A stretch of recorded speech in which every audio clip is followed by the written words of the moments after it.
I.F. Bradley Jr. and his wife Gladys were early residents of Strugglers Hill.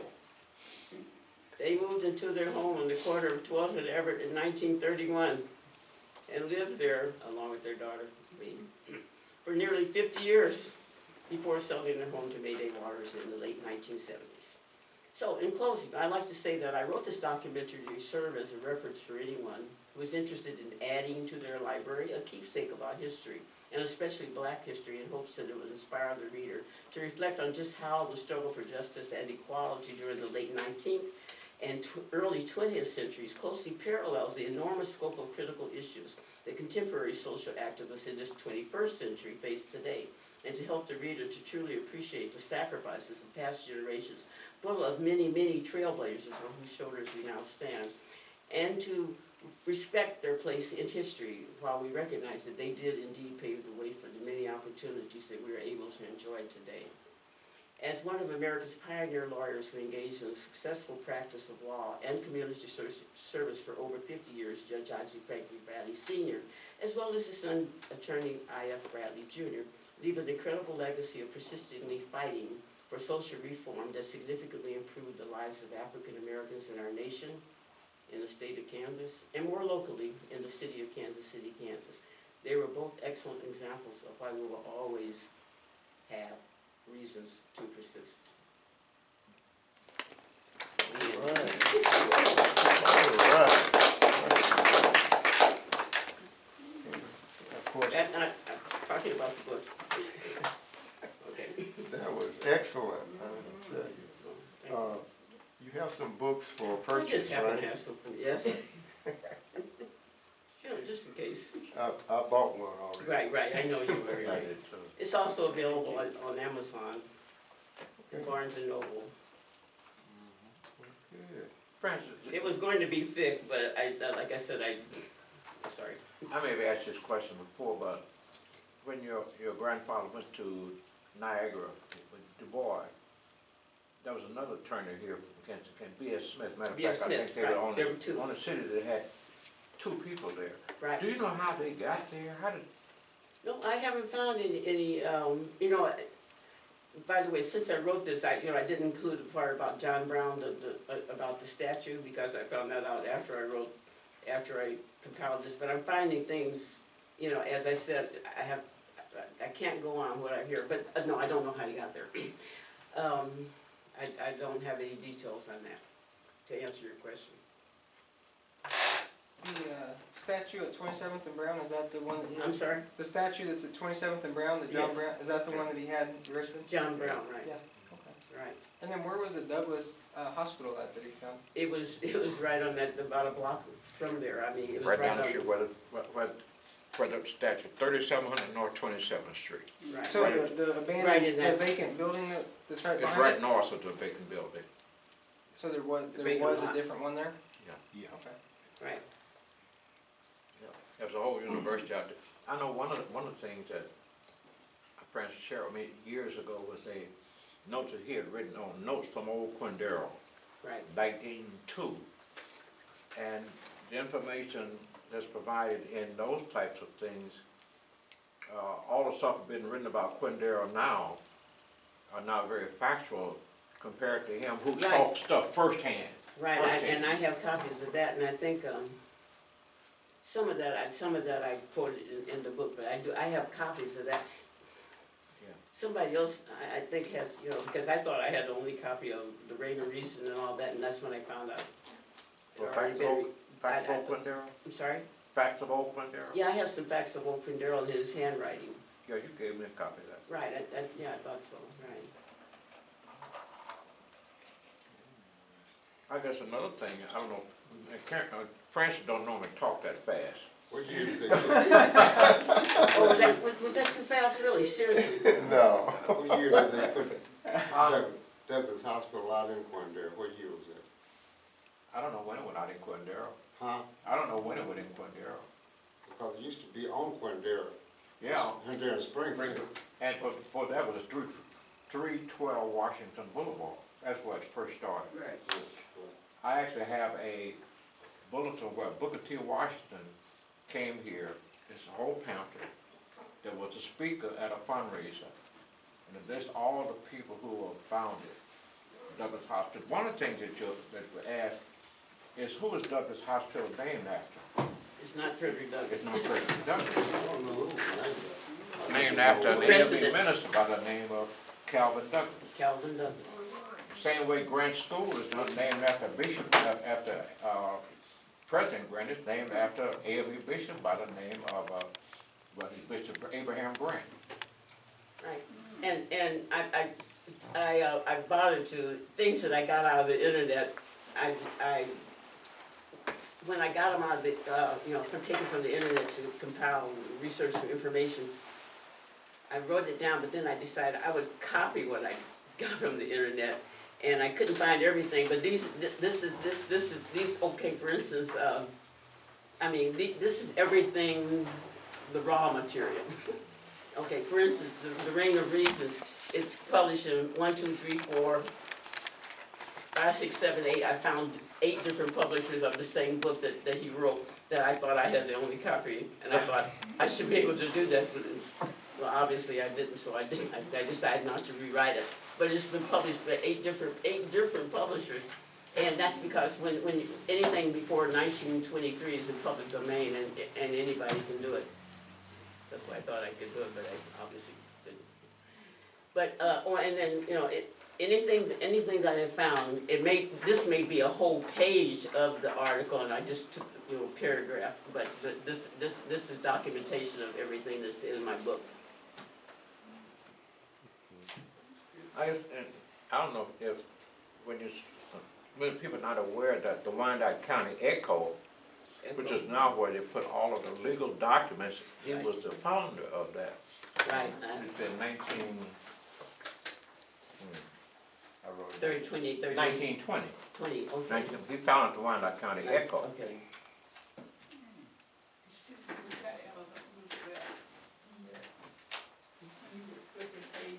Yeah, that's just, and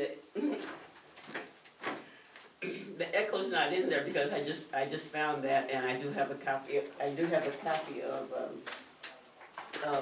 one of the first copies of the Wyandotte Echo that I'm gonna add to that.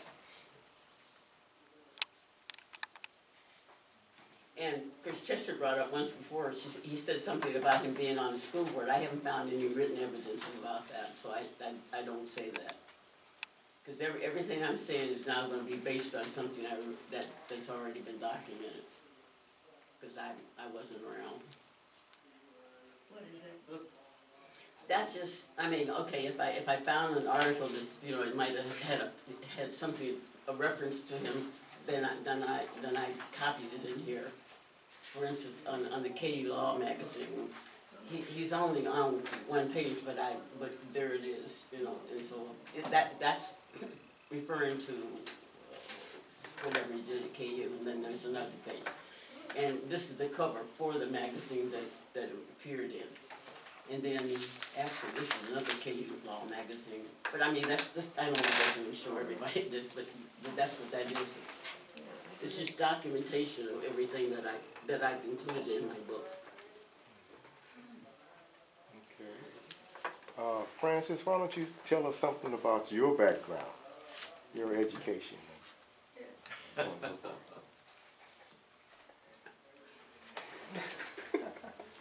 went to Sumner High, I went to Douglas, Northeast and Sumner, and graduated from KU. And what? I said 2 times. Oh yeah, I have 2 degrees from KU, one in music education, one in piano. Then I have a master's degree from University of Northern Iowa. Then I did graduate study at ABD. If anybody knows what that means, I really don't want to say it, but all but dissertation at KU. And I didn't do the dissertation because you always have an excuse, but I was sick. But anyway, that's, and then I taught school, I taught for nearly 40 years, 39 and a half years, public school. Private music for over 50 years. Church. Oh, okay. I am a church musician. I play at my church. For 50 years. 60 years. Oh, 60. I found a copy of my first check for playing at the church in 1958. It's like $1.10 or something like that, anyway. Maybe it was only for a quarter or $1 or whatever. But, I mean, that's enough, I mean, that's all about me. I have a daughter and two wonderful granddaughters. Okay, enough about me. And your hobbies, on the pen you will see things about Frances that you might not have known. You see that her name and the name of the 2 books that she has written, but she also loves bridge and plays in bridge I play tournaments. bridge, right, I like And, music. and she has on here music, and I think one The day, music and their cards and musical instruments. If you'd like to have a pen, I have a couple of extra ones. Would you like, did you ask why do I have a couple extras? Ask me. Okay, good. but you thought I was, Ask me. why do you No, have a couple? I have a couple of extra ones because I went to speak someplace and I wanted to about 50 to 100 pins, and I saw on the internet that you could get, well, actually you get 250 for the same price and it was a sale. So I said, okay, I'll get a 250. So 4 days before the event, no pins. 3 days before the event, no pins. 2 days, I called, I said, I haven't received the pins. They said, do you live in New Hampshire? No, they had sent the pins to the East Coast. So they said, we'll rush your order. So they sent me 250 pins. I might have given away 60 pins. Okay, what's that? 190. 3 weeks later, they sent me 250 pins. Another box. I called them, I said, I received those, should I send them back? They said, oh no, you don't have to send them back, just keep them. So now I have 400. Okay, so then I thought, well, I don't want to just give pins away because I don't want to just brag. But someone said, you don't want to wait till they dry out, and then when you give them out, people are going, why did you give me this dried out pin? So now everybody is entitled to 10, however many pins you want. They write now because it probably are not the most expensive ones in the field there, So I'm not sure how long they'll last before they run out. So I have an unopened box of 250 and quite a few with me that I'm trying to give out before they run out. I'm sorry. Yes, sir. Yes, sir. Francis, could you just kind of describe what it was like growing up in this area when you were growing up as a teenager? What was it like in this area? And some of the people that you remember very fondly. Well, I grew up across the street from Robinson and the Andersons were right across the street because we were on the corner of 12th and Everett. We were 1200 Everett. We were 1201. They were 1200. The Lewis's, Dan Lewis's, the Riley's next door, Justice's 3 doors down. The Tuckers. What's in between? Knopfels, the Bledsoes down the street. What about Doris Novels? Before the Gatons, they were. Oh, it was the Gatons first, then the Novels. Yeah. Oh, okay. Gatons and the Novels next door to Roslyn. A lot like the young lady here, those names probably don't mean a whole lot to almost any of the younger people. People like Harlan, we remember the names, those were really something to be written about each Miss one of Sherrill. those. Very Yeah, significant. Miss Sherrill. Yeah, Miss Sherrill in the house down there, and we had puppies that were of the same litter. Her puppy and my puppy were sisters. You remember Mr. Frazier, Elmer Frazier? Yeah. And that's the White House. I mean, it used to be white. What do you attribute from stress to bless? What about it? How do you attribute from stress to bless? Okay, for Stress to Bless was, my daughter wanted me to write about my experience with breast cancer because she works at a health club. And when she asked me to write, I really couldn't even spell my own name. I mean, you know, it was just too much going on. So when I finally got rid of some of the cobwebs, I thought, well, I could write about that, but actually, it's just tied into so many other things. And so instead of just writing about the experience of breast cancer, I decided to include the fact that my husband passed, my husband died, I was diagnosed with breast cancer like 4 months later. I went through 57 weeks of chemo. And in the midst of that, I moved from my house I downsized from my house to an apartment, which, you know, is stressful by itself. It doesn't mean that all stress is bad, but it's Right. just, you know, each one of those is by itself a stress. Then I had double mastectomy, that's stressful. And then I sold my home, which was another thing. And so I decided to fit all of those 6 things into the fact that they happened all within 18 months of each other. And, you know, even that's a drop in the bucket compared to my whole life. I decided that if I was gonna write, I would write about all 6 of those things that happened within a very short period of time. And the idea was that it was 18 months. And that you can, even though things are stressful, and my stress is nothing compared to many others, I'm not the only person that, you know, experiences stress. I wasn't trying to say that, I'm just trying to say that even through stress, I was able to find a blessing. Right. And I was trying to, you know, just get that across, and if it could help anybody, you know, then that was the reason that I wrote that book. And that was the first one. My own, well, it was the first one that I wrote. Did that title just pop in your head? Or? Oh, no, you know, there's always too stressed to be blessed. I mean, too blessed to be stressed, I'm sorry.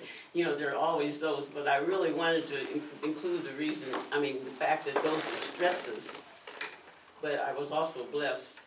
So I, you know, instead of using the cliche, too blessed to be stressed and things like that, I just said from stress to blessed.